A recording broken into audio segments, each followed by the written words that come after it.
Racikan berita. Assalamualaikum warahmatullahi wabarakatuh. Waalaikumsalam warahmatullahi wabarakatuh. Sahabatku e-watch, saat ini bersama kami di samping saya Ishak Rafiq, Direktur Eksekutif Masa Depan Institut ya. Ya. Oke. Terus juga eksponen alumni UI Bangkit. Kami coba membahas tentang kondisi dan situasi Republik kita yang dalam keadaan kondisi tidak dalam baik-baik saja. Saya sendiri Buyung Ishak dari alumni UI Bangkit, juga UI World Plus. Nah, ini Bang Rafiq, gimana cerita Republik ini? Republik memang lagi banyak persoalan. Sakit karena banyaknya persoalan yang tidak diselesaikan selama 10 tahun. Kemudian sekarang berlanjut. Penyakitnya itu sudah menjalar ke seluruh tubuh. Ibarat kanker, tinggal satu serangan lagi, COVID. Jadi ini kesalahan Prabowo apa kesalahan presiden sebelumnya?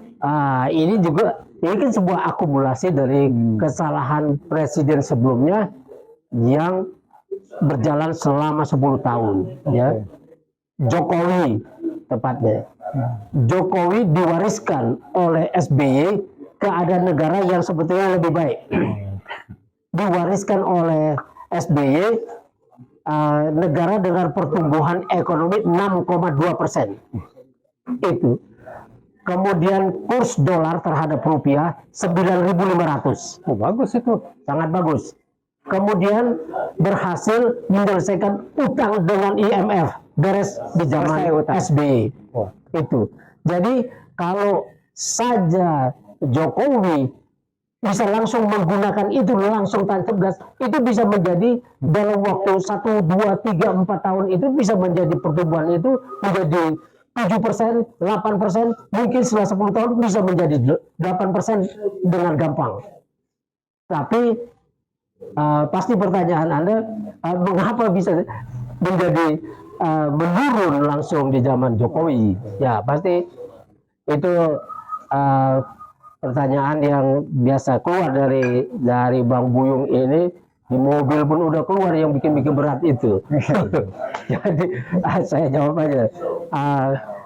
Kesalahan pertama yang dilakukan Jokowi itu tidak menggunakan warisan itu dengan baik, malah bikin sesuatu yang baru yang blunder. Apa itu yang blunder? Yang pertama, pada tanggal 15 November tahun 2014, ya, dia dilantik tanggal 20 Oktober 2014, pada tahun yang sama, tidak sampai 1 bulan, dia menaikkan harga BBM, ya, 2.000 per liter. Dan ini menyebabkan ya sektor real mati, perusahaan-perusahaan mati. Tapi bukan tidak punya tujuan.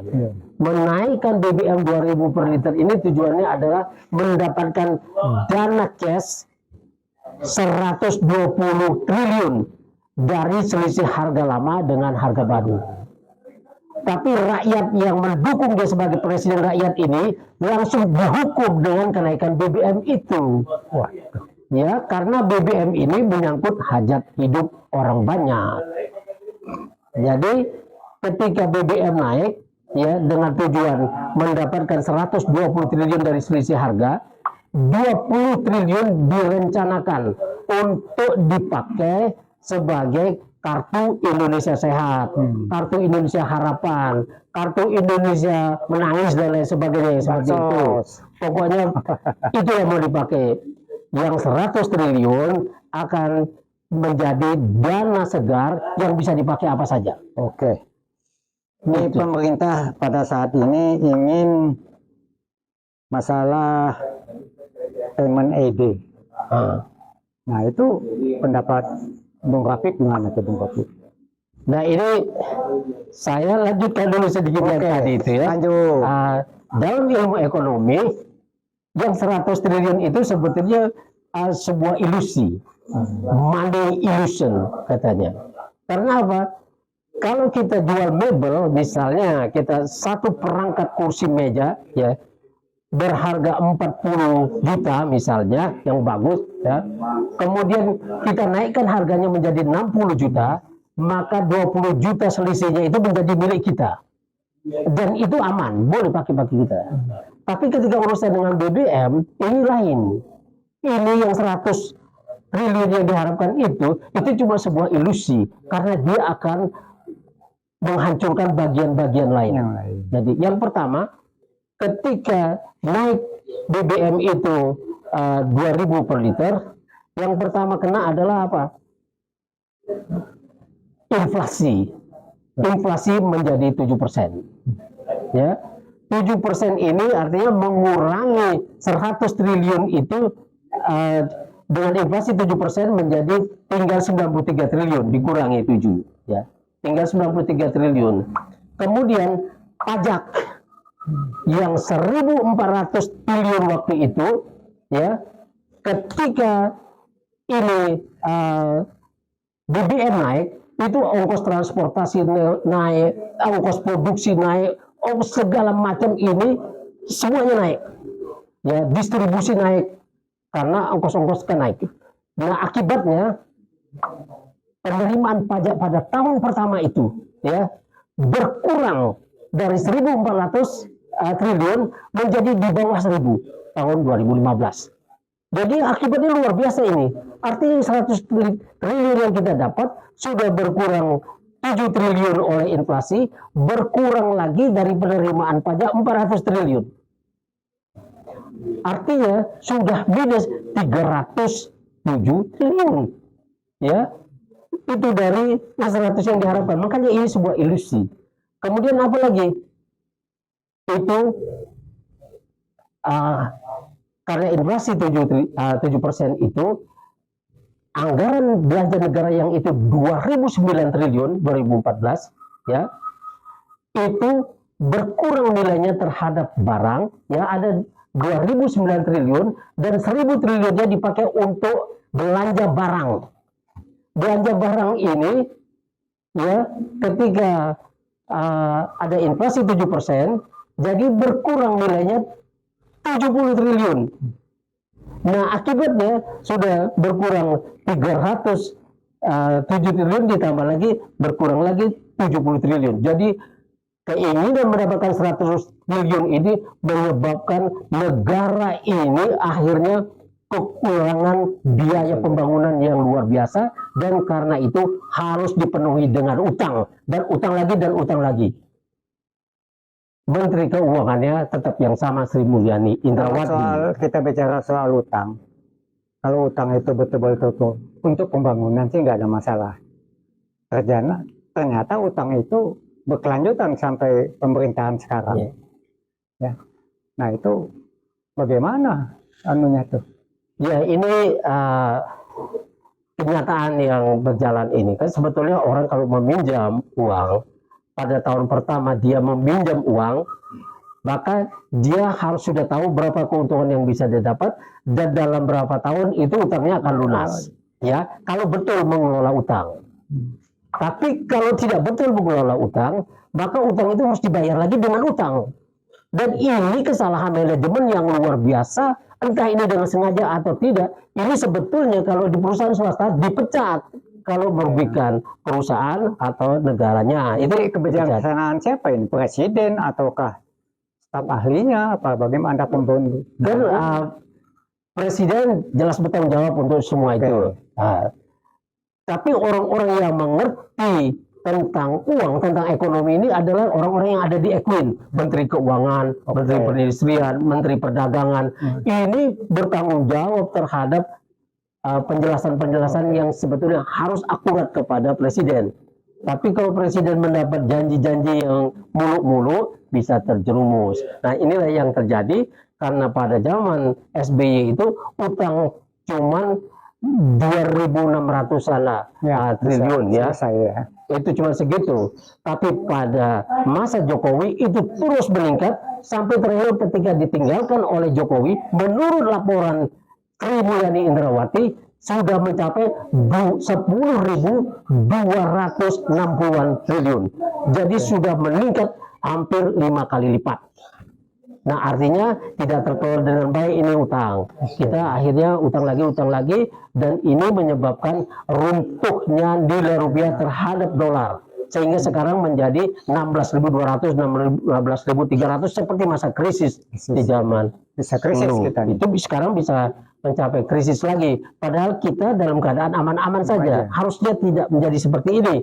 Tapi pengelolaan ini karena kesalahan-kesalahan kebijakan, kesalahan perundang-undangan yang sengaja dibuat untuk itu, ya pemerintah dipaksa untuk menyediakan dolarnya ketika utang-utang itu jatuh tempo, baik utang pemerintah, utang BUMN maupun utang swasta. Pemerintah harus menyediakan dolarnya, sehingga pemerintah membeli dolar untuk membayar utang, dan rupiah akhirnya anjlok terus, makin lama makin jauh sampai 10.600, sampai 16.200 per Menurut Bang Rafiq, jalan keluarnya apa ini supaya tidak utang melulu gitu, supaya kayak beginilah, jangan sampai negara ini ambruk gitu. Iya. Kalau untuk urusan ini jalan keluarnya yang pertama untuk urusan utang, ya kita sekarang membayar, kita punya anggaran pada zaman Prabowo ini 3.600 triliun sekian, ya. Anggaran untuk membayar utang itu sudah disediakan 1.350,2 triliun. Artinya sepertiga habis untuk membayar utang, ya, utang pokok dan bunga utang.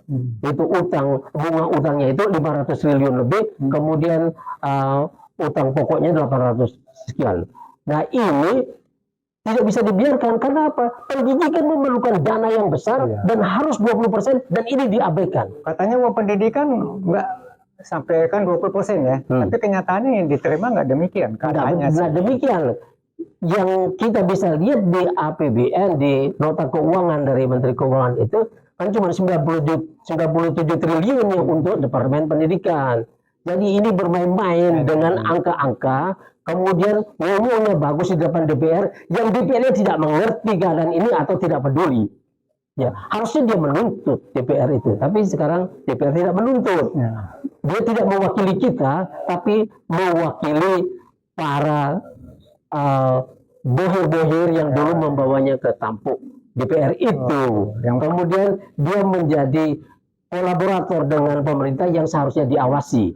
Nah, ini kesalahan fungsi ini saya khawatir dalam waktu 2-3 tahun ke depan ini DPR ini akan dicabut mandatnya oleh rakyat, di samping semua menteri sumbangan Jokowi itu akan dikejar-kejar oleh rakyat yang bikin bangkrut. Ada 17 menteri, dan satu lagi ada wapres yang masuknya dengan cara inkonstitusional yang dituntut oleh para purnawirawan dan aktivis untuk diganti aja sama yang lain supaya lebih enak negara. Oke, saya pengen coba bicara nih. Kita pengalaman kita kira-kira 3 tahun yang lalu, kita pernah ketemu DPR mengimpeach. Pada saat itu Jokowi masih jadi presiden, mengimpeach Jokowi. Kita menghadap sama Bambang Susatyo sebagai ketua DPR. Kita sampaikanlah, ini loh kesalahannya Jokowi. Itu sekitar 71 atau 72, ya, termasuk bohongnya, ya, tindak tanduknya yang melakukan hal-hal yang tidak terpuji. Nah, apa kata Bamsud? Wah, saya nyerah katanya, nggak sanggup. Kalau Bapak bawa aja ke DPR, katanya abang-abang. Suruh bawa ke DPR.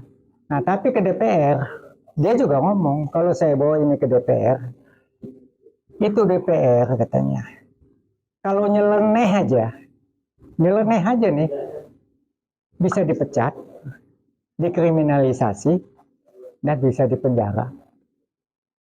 Nggak ada yang akan mau katanya. Lebih baik kalau jalan keluarnya ketemu sama ketua-ketua partai, karena mereka yang ngatur semua. Jadi nggak bakalan lah anggota DPR itu mau melakukan yang seperti ini katanya. Wah, ngeri kali nih Republik. Kayaknya apa kerjanya DPR kalau begitu? Nah, kan gitu tuh. Itu pandangan yang luar biasa tajam ini oleh Bang Buyung, dan kebetulan sudah ngomong juga sama Bambang Susatyo Ya, dan lain-lain anggota DPR juga. Dan inilah kondisi kita. Ya. Kondisi adalah DPR yang tersandera, Ya. tidak bisa mewakili kita, padahal dia mengaku sebagai wakil rakyat. Ya. Sehingga sekarang dipelesetkan menjadi Dewan Perampok Rakyat dan lain sebagainya. Ini semua yang tidak enak ini nanti akan muncul dalam sebuah kerusuhan besar yang menurunkan mereka dan mungkin dikejar-kejar oleh rakyat. Sama seperti mengejar menteri-menteri yang bikin masalah di Indonesia.